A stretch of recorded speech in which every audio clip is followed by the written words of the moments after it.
A village is being attacked by the three orc brothers. People are running for their dear lives, while others are getting killed by the three orc brothers. One of the orc brothers turns to their big brother and tells him that it looks like there is no one else to defy them. And the other little brother also turns and says that the village now belongs to them, the three orc brothers.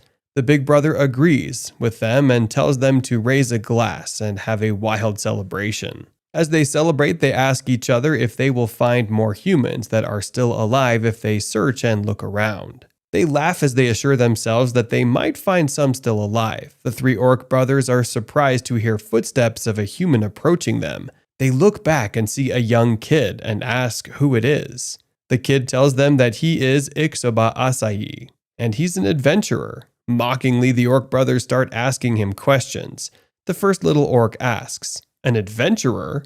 While the big brother asks if he will manage to take them all by himself. The other orc asks, "A pipsqueak like you against us, the three orc brothers?" Asahi tells them that it would be in their absolute best interest not to attack him, because if they attack and regret it afterward, it will be too late. Without hesitation, the big brother orcs rise from where they were sitting and rush to attack Ixoba Asahi, saying that he will crush them. As the big orc jumps trying to attack Asahi, an explosion happens around him, and a giant sharp rock in front pierces his chest and takes him all the way up. The two other orcs attempt to run, but a girl shows flying in the air and jumps on the big orc and sends an explosion to one of the orcs, and the orc explodes and dies. The other orc is blocked passage as he tries to flee from the girl. Asahi is looking at his body lying in the streets, dead after a car hit him while he was attempting to save a girl from the car. He asks himself if he did that because he never thought he'd do it. He starts to worry that he's dead, but later on starts to rejoice after seeing that the girl who he's trying to save is actually alive. He wonders if there are video games in the next world because he didn't get to play a new Armor's Core game when he was alive. He also wonders how everyone will react when they learn that he's dead, especially his sister, Maya Ni. As he worries about all of that, a light shines in front of him and pulls him in. He lands in a different world and asks himself where he is. He sees a dragon flying by and some strange things. He realizes he's in a completely different world and tries as much as possible to behave like a local. Asahi tries to check his phone so that he could make a call, but realizes there is no network. He decides to sell the phone and buy weapons he needs to help him be prepared. He tries to play around with the sword he has purchased and tells himself that he's ready and decides to go to the Adventurers Guild. The receptionist receives Asahi and asks him if he is looking for a quest. Asahi tells her that it is his first time. She asks him if he's nervous since it's his first time. He tells her that he is a little nervous, and she tells him that that's cute. The receptionist tells him that she will take responsibility for telling him all that he needs to know. She gives him a registration form to sign, and Asahi says that it's sweet that the receptionist is good to him. Asahi writes his name, and the receptionist tells him that they should now pick his first quest together. The receptionist tells him that since it's his first quest, he should start with something like hunting killer rabbits, because they are rated E on the danger scale, so it's a simple hunting quest. Asahi takes up the quest before she could finish. Asahi encounters a huge wyvern as soon as he leaves his town and speaks to himself that he thought things were going to be a bit easier. The wyvern starts vomiting fireballs at him and keeps on chasing him from side to side. Asahi starts crying and screaming Mayani's name. Mayani appears from where Asahi was sitting helplessly. The wyvern spits another fireball at Mayani, but she dodges and comes out of it while flying. She wonders why her body feels light. Asahi is surprised to see that Mayani's body didn't sustain any damage. Mayani asks what's happening to her because she feels strength and wisdom surging inside of her. She says with that power she can protect her brother. The wyvern tries to attack her, but she punches it and takes it down with one blow. Asahi is surprised that his sister has taken down the wyvern with one blow. Asahi asks his sister why she's with him in another world. He wonders if what is happening is just an illusion. Asahi is interrupted from his guesses by Mayani as she jumps on him and tells him that his big sis missed him. She speaks in admiration of Asahi's handsome features, his smooth and huggable frame, and his wonderful scent that tickles her nostrils. Asahi asks her why she ended up in the world he's in. She thanks him for asking and tells him that when he fell into a coma after the accident, she was beside him as his big sister and was worrying about him. She tells him that in his sleep he started talking about this and that in another world and from time to time, he'd laugh as if he was having fun. So she formed a hypothesis that perhaps his spirit had traveled to a different world. She repeatedly bashed her head against a wall to get where he is. Asahi is surprised and asks her if she just followed him to death. He also asks her about the coma and if he's still alive in the other world. She tells him that he's alive but hasn't regained consciousness. He tells her that he feels relieved, and Mayani tells him that she's relieved too. Asahi asks Mayani why she was so strong back there when she was fighting the wyvern. She tells him that the power of a big sister's love for her younger brother is mighty, so that may be the reason. Asahi tells her that doesn't explain anything. She asks him if it matters and gives him her hand. Telling him they should go, Asahi asks her if they should go back to their world. She asks him how they are going to do that. Asahi screams, saying that she followed him there without knowing how to get back. She assures him that his safety came first and everything else is secondary. She continues to say that now that this has happened, as siblings, they should carve out new lives in this world, and starts laughing. Asahi says that when his sister is like that, she's no joke.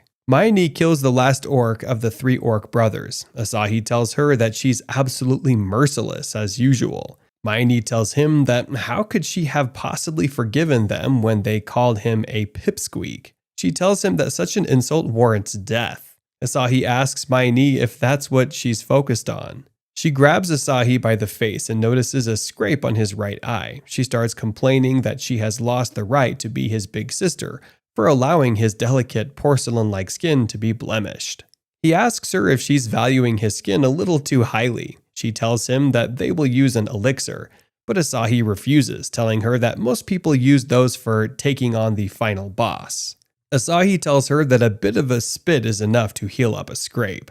Mayani asks him if he means a bit of spit while licking her lips with her tongue. She tells him that he wants his big sister to lick him all over and asks him if that's what he's saying. Ikusaba looks at her and tells her that is not what he means, but Mayani still jumps on him and tells him that they are siblings, so there's nothing to be embarrassed about. As Mayani and Asahi are playing around with each other, the villagers come out from hiding and ask themselves if the village is now safe. A little girl says she has the answer to that and points at Asahi, saying that he's the man who has killed the monsters for them. An elderly person breaks down in tears and calls Asahi a mighty hero. They tell the rest of the villagers that they should praise the mighty hero. Asahi asks his big sister if it seems like what she did has somehow been attributed to him. Mayani tells him that there's nothing wrong with that because she's so proud to hear everyone cheering for her little brother. Back at the Adventurers Guild, the receptionist congratulates Asahi. He asks what it's all about,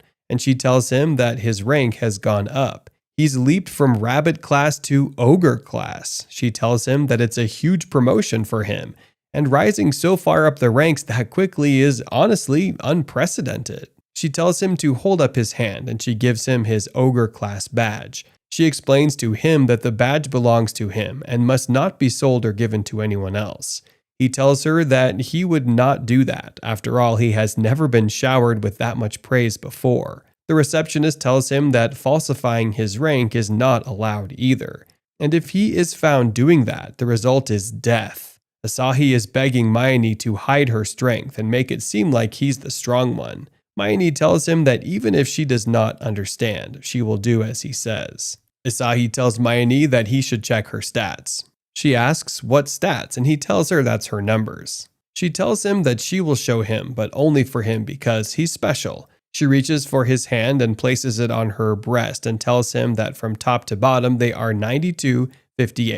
Asahi is shocked and tells her that he did not mean her measurements. She asks him if he meant the number of beauty marks on her body. He tells her to hold out her hand and says status, and screen will appear with her status. Asahi is shocked to see her levels are so maxed out and that her ability scores stretch off the screen. He tells her that she should never let anyone see her stats.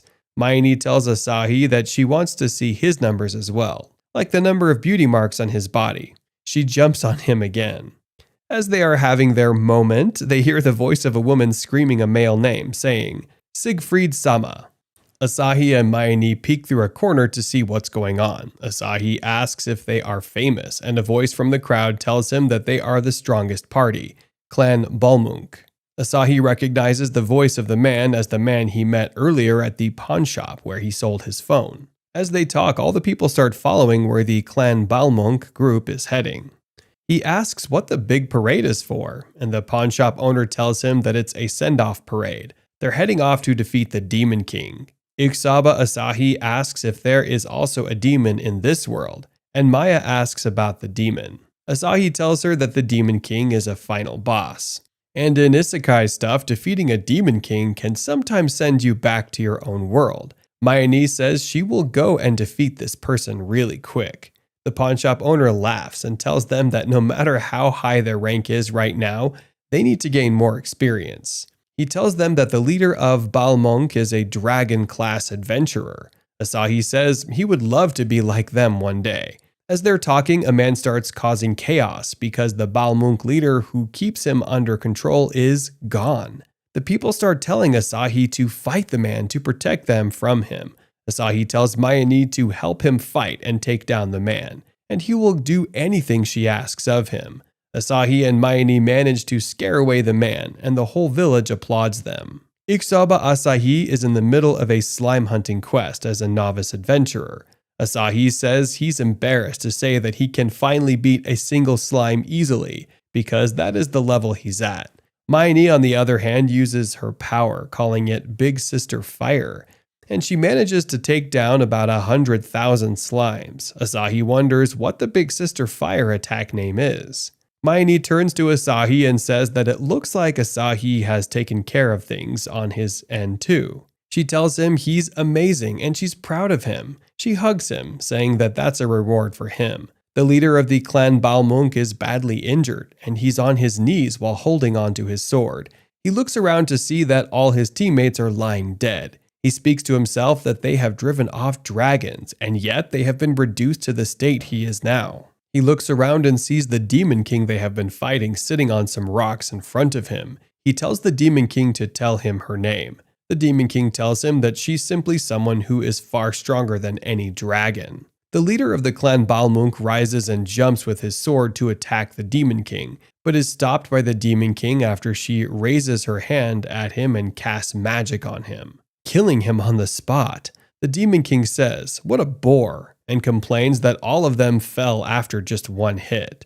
She asks herself where she can find a fearless fighter who can entertain her properly. Asahi and Mayani are taking a walk, and Mayani sneezes.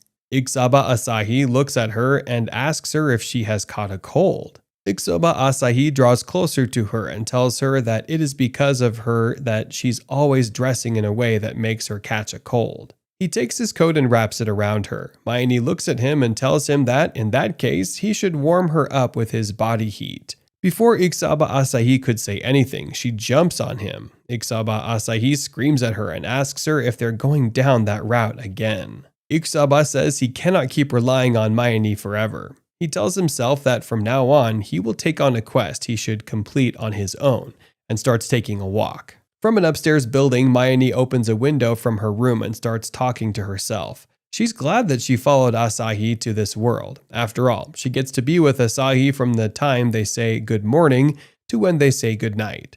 She tells herself that she bets he's in the next room thinking the exact same thing. Mayani is startled when she realizes that she cannot sense Iksaba's Asahi's presence in the next room. She opens the door of the room where she was expecting Asahi to be. She looks around the room and sees that Asahi is not there. She sees a letter on the table that Asahi wrote, telling her that he's going for a walk, so she must be careful not to catch a cold. Mayani touches Asahi's bedding and realizes that the place where Asahi slept is still warm. She tells herself that Asahi can't have gone very far. She starts pondering where Asahi might go, that is close by. She thinks in her mind and is excited. What about his bed? She jumps on Asahi's bed and says that she can feel his warmth and his scent as she flips herself in the bedding. She asks herself if she is in paradise. Asahi is at the Adventurers Guild and is asking for a quest contract. The receptionist tells him to wait a moment. Asahi thanks Tanya, who is the receptionist, and tells her that he's in her hands. Tanya tells him that if she had to recommend the perfect quest to match his ogre class rank, she would show him a troll hunting quest, or a quest to swipe a wyvern's egg. Asahi is scared about the recommended quest and says to himself that both of the quests have high difficulty levels. He says there's no way he can do either on his own. He continues to talk to himself and decides that he should get Tanya to give him a quest he can finish up quickly. Because if he's late back and Mayani gets worried, she might show up. Asahi asks Tanya if there is anything easy and close to town. Tanya tells him that there are only rabbit and goblin class quests near where they are. Asahi tells her that he doesn't want to forget how it felt when he started out, and if any danger befell the town, he'd be able to rush back there. Tanya looks at Asahi in awe and compliments him, saying that he's amazing. She tells him that if he wants something quick and easy, then he should take the quest of gathering rainbow mushrooms in the Claudio forest. Tanya tells Asahi that it might be fulfilling for someone who's the ogre's class. Asahi tells her that no matter how small the request might be, someone has to do it. Tanya agrees and tells him that she will leave it to him then. Asahi speaks to himself that it is just searching for mushrooms, so he should be able to handle it without the help of Mayani. He says he will finish it up quickly and earn EXP and money to pay for the room at the inn. Asahi is gathering mushrooms in Claudio Forest. He asks himself why there aren't any adventurers in the forest. As he looks around, he sees a warning sign that says, "Beware of bears." He comforts himself, saying it is probably pretty rare to run into a bear. After saying those words, he hears an uncomfortable sound behind him. He looks back and sees a bear. He tells himself that he shouldn't have rushed to conclude that he wouldn't run into a bear. Asahi starts running for his dear life as the bear keeps chasing after him. He tells himself that Mayani is not there to protect him, so he might as well just figure out how to deal with the situation by himself. He turns back and throws mushrooms at the bear, but the mushrooms land in the bear's mouth. The bear stops and starts eating the mushrooms. Asahi realizes the situation is now figured out as the bear is not chasing after him but eating the mushrooms. Unfortunately, the bear finishes the mushrooms and starts planning on attacking Asahi again, but the Demon King shows up and kills the bear with her magic. Asahi lands on her breasts. He thinks that it's Mayani because of her breasts, the timing, and the scent. Asahi starts apologizing that Mayani has ended up saving him again, and he is useless without his big sister. The Demon King looks at him and asks him why he calls her his sister. Asahi lifts up his eyes and sees that it's not Mayani. He looks at her while still wrapping his arms around her waist. He looks at her horns and asks who she is and what the horns are for. The Demon King asks him how long he intends to keep clinging on to her. Asahi steps back and apologizes. The Demon King tells Asahi that calling her big sister doesn't displease her. She laughs and tells him that he had set her heart racing. Asahi tells her that he mistook her for someone else and thanks for saving him. The Demon King looks around and tells Asahi that his gratitude was a little premature. Asahi looks around and sees that they are surrounded by bears and starts to panic. The Demon King tells Asahi not to fret because no matter how many weaklings amass, they are still weak. The bears launch an attack and start running towards the Demon King and Asahi. The Demon King grabs Asahi by his backpack and throws him up in the air. With her magic, she fights the bears and kills them all one by one. Before Asahi could reach the ground, she manages to catch him in her arms, and Asahi tells her that it was amazing. The Demon King tells Asahi that she came to test her strength by eliminating some bears, and Asahi did a good job as bait. She puts Asahi down. They hear a crack on the ground near them, and a voice speaks from underground, complaining about the 13 bears the Demon King has killed. The voice asks how they dare to do that to his followers. A huge bear comes out of the ground, telling them that what they have done is unforgivable. Asahi is surprised and says, "A huge bear talking and wearing clothes?" The Demon King says that she thought it might eventually show up itself if she kept hunting bears in that area. She tells Asahi that this bear is the guardian of Claudio Forest, Kaiser Bear. Kaiser Bear says she loves battling and hunts fellow demons to test her strength, which is something that is often said of Kilmaria of Corruption. Kilmaria laughs and says, "What lovely compliments." Asahi asks how he got himself into this situation when all he was trying to do was gather mushrooms. But all of a sudden, a defeat the raid boss event has started. He tells himself that if he manages to land even one hit on it, he will probably get a ton of EXP. The Kaiser Bear warms up its power and breathes fire against Kilmaria and Asahi. He thinks they are dead, but is surprised when the smoke fades. Asahi looks at Kilmaria and asks her if she chose to save him again. Kilmaria tells him that he called her big sister, so she has to save her little brother. Kilmaria tells Asahi to stand back and that it's her turn now. She looks at the Kaiser Bear and tells it that as a farewell gift to take to the afterlife, she will show it what real flames look like. She disappears and appears in the air, throwing a fireball at the bear and killing it on the spot. Kilmaria comes down and sees that there's nothing left of the bear. She says she thought perhaps the king of the bears might be able to satisfy her, but it was another one-hit KO. Asahi talks to himself, thinking that Kilmaria is incredibly powerful. He thinks that she's as strong as Mayani or even stronger. Kilmaria asks Asahi if he's hurt, and he tells her that he's fine. He then asks her who she is exactly and if she is what people call a demon. Kilmaria nods and tells him that she's a top-ranking officer in the Demon King's army, one of the Demon King's 6 generals. Kilmaria of corruption. Asahi is amazed and says he feels like she just used an incredible string of words. He says she's like the Warring Triad, the 4 divas, or the 7 heroes. Someone like those. Kilmaria assures Asahi that he shouldn't worry because she has zero interest in weaklings, so she won't attack him. Asahi talks to himself, thinking that just because she's a demon doesn't mean humans are automatically her enemy. And on top of that, she has saved him twice.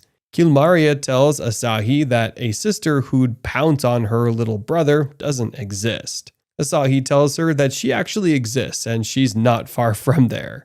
Kilmaria asks Asahi if she can ask him something. Asahi tells her that if it's something he can answer, then he will. She asks him if he knows any adventurer named Ikusaba Asahi. She tells him that that person appeared in the guild like a comet and has gained much acclaim as an adventurer. As she keeps explaining what this hero has done and how she'd love to fight him, Asahi starts running silently. But he drops his ogre-class medallion, and it lands at Kilmaria's feet. Kilmaria picks up the medallion and realizes that Asahi is the young man she has saved.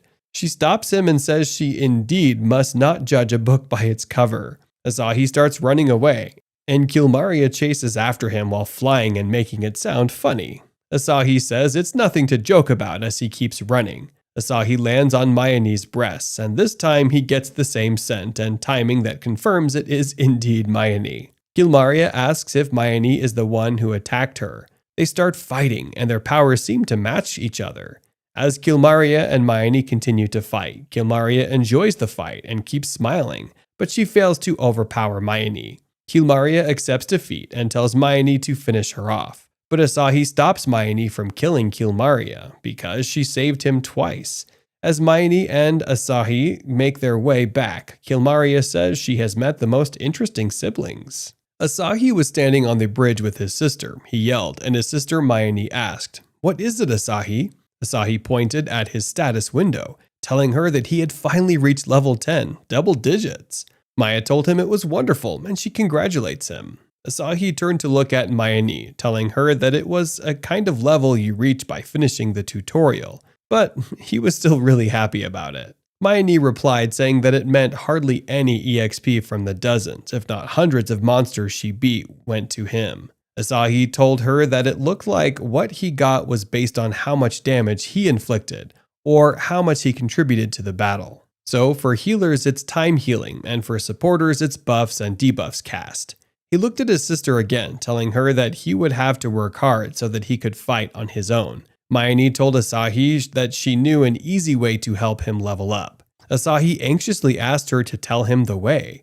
She explained that she would capture a monster and he could just keep attacking it. Asahi interrupted her, saying that it was being a bully. Even if it was to raise his level continually, hacking an enemy that couldn't defend itself, it was something that he just couldn't do. She told him that she thought it was a brilliant idea. Then another idea popped into her head, and she asked, "What if you attack me?" Since her level was so high, he should get tons of experience. Asahi asked, "Me? Attack you? Mayani?" Then he told her that it was something he couldn't do either, and that the chances were very slim. "But what if I hurt you?" he said while scratching his cheek.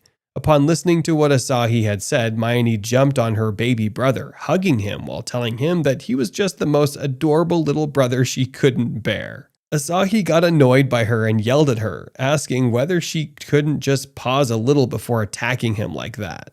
Asahi looked at his status window while his sister stood behind him. He said, "Besides leveling up slowly and disrupting upgrade points is the fun part. To get strong using a hack is to renounce all the fun of a game." Then he saw that Mayani was quiet. He asked her what was wrong, and she told him that there is no point in getting stronger since she always ends every battle in one hit.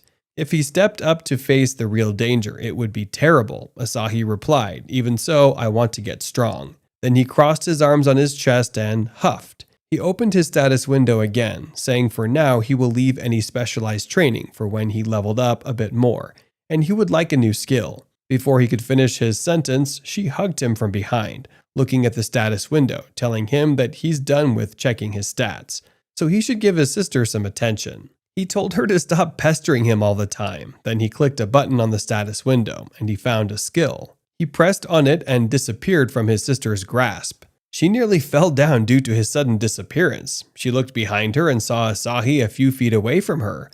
Asahi was happy with his newfound skill, a slipping away skill. He said that with that skill, he can escape Mayani's glumping. She heard him and got furious. Asahi asked her what was wrong, and she replied, "Didn't you know, Asahi? The more my prey tries to run away, the more fired up I get." He looked at her terrified and sweat dripping from his forehead, saying she's a man-eater. He tried telling her not to make her little brother her prey. But she didn't listen, and she had already advanced towards him. He tried using his escape skill, but nothing happened. He realized that he's out of MP after just one use. She jumped on him, and they landed on the floor. She told him that he can't get away from his big sister while Asahi was screaming that he should have put more points into his MP. Asahi walked into a house, telling himself that if he keeps relying on Mayani all the time, he will never get stronger. He stopped in front of a notice board looking at the papers, saying he should try forming a party with someone else. Looking at the papers, he saw all the vacancies and said that they have really tough prerequisites. He wondered if they're looking for people for jobs, saying he forgot about it since he had been adventuring with his sister.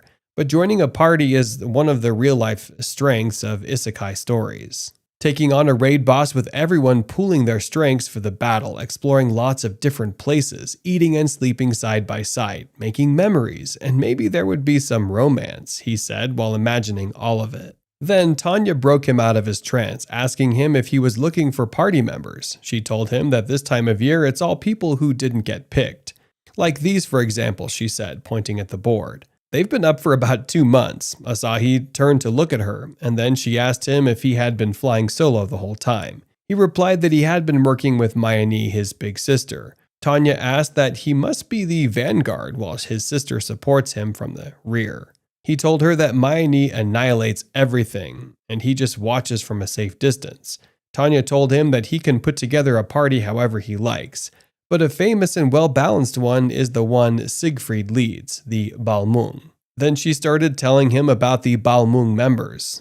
Gul'dan is a tank with impenetrable defense. Sorceress Mimosa-san excels in every form of magic and handles healing buffs and debuffs. The elven archer Shulen-san is a long-range attacker, while Siegfried engages the enemy close up. She told him that it's an ideal party, and he replied that splitting up roles in a party and fighting together sounds really great. Then he asks Tanya what Siegfried was doing now. He went to go defeat the Demon King, didn't he? Asahi asked. Tanya went close to him and whispered that they nearly got wiped out by a mysterious enemy on the way, so they fled and came back. What? But they're Balmung, he said. Tanya replied that it's true and wondered what kind of fearsome enemy could have done it. She also told Asahi to be careful. Asahi told her that he will think about it a little more before joining the party. He left the building and was passing through the market, thinking that if he teams up with other people, Mayani voices interrupted him, telling him to watch where he was going. One of the boys in the trio cried that his shoulder hurts, and the other guy yelled at the drunk man that he was dislocating their brother's shoulder, so they're going to need money to patch him up. Asahi watched as the trio was picking on the drunk man and told himself that he will stay out of it. They told the wino to give them money, and he replied that he spent it all on alcohol. One of the men told his friends that he's broke, and the other drew out his sword, saying he can just die. Asahi threw stones, hitting them in the head. He told the wino to escape while he kept them busy. The trio ran towards Asahi. He planned to draw them away and use escape to elude them. Before they could reach Asahi, the drunk guy lunged at them and beat them up. Asahi wondered who the guy was as he watched him fight. Then the guy started vomiting. Asahi went and rubbed his back, looking at him up close. He realized that he was Siegfried's son from Balmung. Asahi gave him water to drink and then asked him if he is Siegfried, the dragon hunter. Siegfried replied that right now he is undeserving of such an impressive title. That loyal dog Pochi is the right title for him. Then he explained that they set out to defeat the Demon King but failed spectacularly. They were beaten by a single demon, and its power was overwhelming no matter what attacks they used. Batted like a baby's fist, Asahi replied that he didn't know someone so fearsome could exist. Siegfried told him that he lost his confidence because of that. When Asahi called Siegfried's name, he snapped, screaming why his parents gave him a pretentious name like that, saying he worked hard to make sure he didn't bring shame to that name. He continued screaming and crying while rolling on the floor. Asahi told him that he gained many irreplaceable things like allies, friends, and all kinds of memories. He got up from the floor and told Asahi that life doesn't work that way. He told him the natural order of things and everything he didn't like about his team members, but Asahi asked him if they were always protecting each other. He replied, and Asahi went back to the building to tell Tanya that he will apply for one of the parties, but Tanya told him that they got an urgent quest of a Bordun wyvern attacking a settlement out of town, and she wanted him to go since all the high-ranking adventurers were out. He told her that he has to head back to get ready first, but Tanya told him that they don't have the time and shoved him into a carriage. Asahi found himself in front of 3 wyverns. One of the wyverns was flying towards him, but Kilmaria killed it before it could attack Asahi. She told him that she sees he's surrounded by calamity as usual. Asahi was surprised to see Kilmaria, and she told him to call her Big Sister. He thanked her for saving him again, and she replied that he's weak and someone had to save him. He looked at her, thinking that he's not weak, but the ladies around him are just too strong. Then he asked her if she's there to kill monsters or to test her strength again. She replied that she came to return his adventurer badge and gave it to him. More wyverns appeared, and when Kilmaria was getting ready to attack, they heard Mayani scream, "Big Sister Thunder," and burn the wyverns. Kilmaria said she has come, her true target. When she was about to challenge her, Maya walked past her like she didn't see her and asked Asahi if he's all right. He told her he's all right, not a single scratch, and then she told him that they should be heading home. Kilmaria told them to stop, and Mayani asked, "You were here too, half-naked horned woman?" Kilmaria replied, "Yes, I was, and who are you calling half-naked?" Mayani replied that her appearance is harmful and tantalizing to Asahi, and she told her to remove herself from his sight. They continued arguing, and Asahi yelled at them to stop dragging him in the middle of their arguments. Kilmaria grabbed Asahi and ran off, telling him to make sad faces so that his sister could save him. He told her that he can't do that, it's pathetic. She turned and saw Maya descending from the sky and punched her. She took Asahi and started heading home when Kilmaria tripped her, making her fall on her face. They started catfighting while a wyvern came and took Asahi, flying into the sky. His screams broke them apart, and Maya told the wyvern to drop Asahi. Then she used her Big Sister Thunder break to kill the wyvern, and Asahi landed in Kilmaria's arms. Kilmaria told Maya that she attacked without hesitating, and she replied that she simply entrusted the right person for the job. Then Maya told Asahi that they should head home. Kilmaria grabbed Asahi, saying this time she won't be caught off guard, so she can come at her. Asahi used his escape skill and slipped from her grip. Kilmaria asked if he had learned teleportation skill, and he replied that he can't do it unless he is focused. Then Kilmaria bid them goodbye. Mayani was watching Kilmaria leave, and she turned and caught Asahi staring at her. "Why are you looking at me so intently?" she asked, and asked him whether she has something on her face. He replied that he was just thinking that she's all he needs. She asked if it was a passionate proposal from him about how he doesn't need anything but her. She grabbed him and he screamed, telling her that it's not in that way. He meant in his party. She replied that tonight is the party and she won't let him sleep. Asahi yelled that it's not that kind of party.